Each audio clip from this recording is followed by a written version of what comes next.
The fledgling national resistance movement could implode even before it takes shape or form, after self-styled General Miguna Miguna yesterday accused his colleagues of trying to upstage him.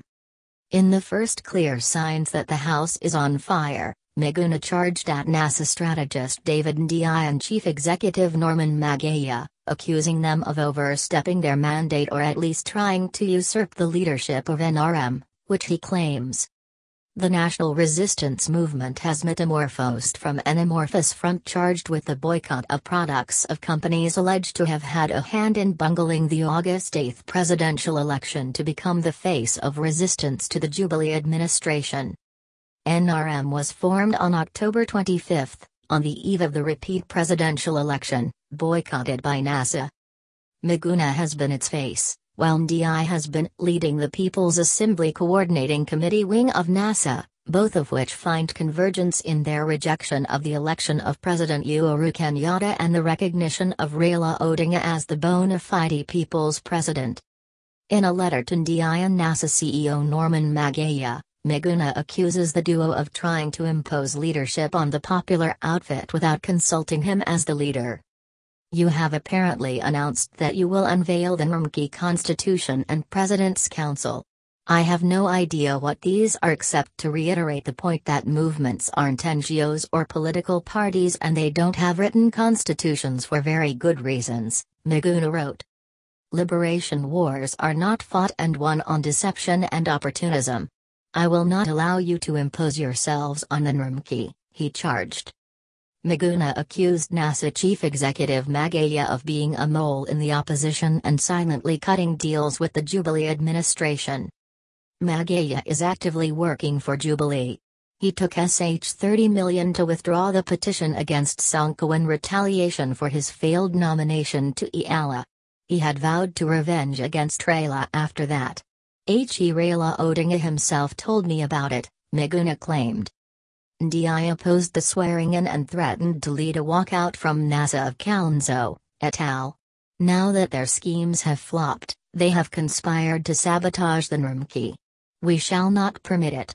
He added. Also read, State declares National Resistance Movement criminal group. Raila coined the NRM as a vehicle for the coalition's push for electoral justice and civil disobedience as he piles pressure on Uhuru for fresh presidential polls in August. After his dramatic arrest and deportation, Miguna announced on arrival in Canada that he was the leader of the NRM, operating as a wing of NASA. The coalition has gone to court to challenge the purported proscription of the movement by Interior Cabinet Secretary Fred Matiang'i on February 1. Also in court is an application to reverse the revocation of Miguna's Kenyan passport, even though High Court Judge Luka Kamaru last week declared his deportation null and void. In his letter, Miguna announces that he will be starting a global NRM campaign launch from this week, meeting NASA members in what he terms an effort to dislodge Uhuru and his Jubilee administration from power. But Magaya yesterday dismissed Miguna's tantrum. It's ridiculous. How do you withdraw a case when you are not an advocate on record or a party to it? That's insane, Magaya said of Miguna's claim that he was paid money to withdraw the petition against Sonko. We shall not engage with Miguna at all. He is looking for a fight and nobody is thinking of engaging him, Magaya said, adding, I will not dignify his accusations with a response. He went on, I don't think I have anything to prove on my role in NASA to anyone, it speaks for itself. Miguna cannot put me on the defensive. Miguna also accused the NASA strategist of being a stumbling block on the eve of Raila's oath. He claims, Ndii was among the anti-oath forces in NASA, despite projecting a public posture of those who supported the Uhuru Park ceremony. Miguna points out that Ndii opposed the swearing-in his presence. But Ndii dismissed Miguna's claims, saying they only agreed on how the swearing-in would be done and not on whether the same was right or not. It is true the coalition disagreed on the much-publicized swearing-in as the people's president. We disagreed on how and not whether. I opposed other schemes like swearing him outside the country or in a secret ceremony Bizajai, Kisa, style, Ndii told the Star on Sunday. Ndii maintained he insisted on broad consensus in the NASA coalition and public participation, saying it was how the matter was handled.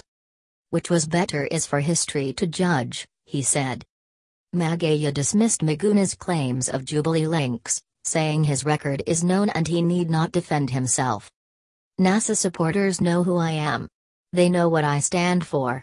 They know my principles. They have been with me for 8 years. They know it all. I don't need to justify anything, Magaya told the Star.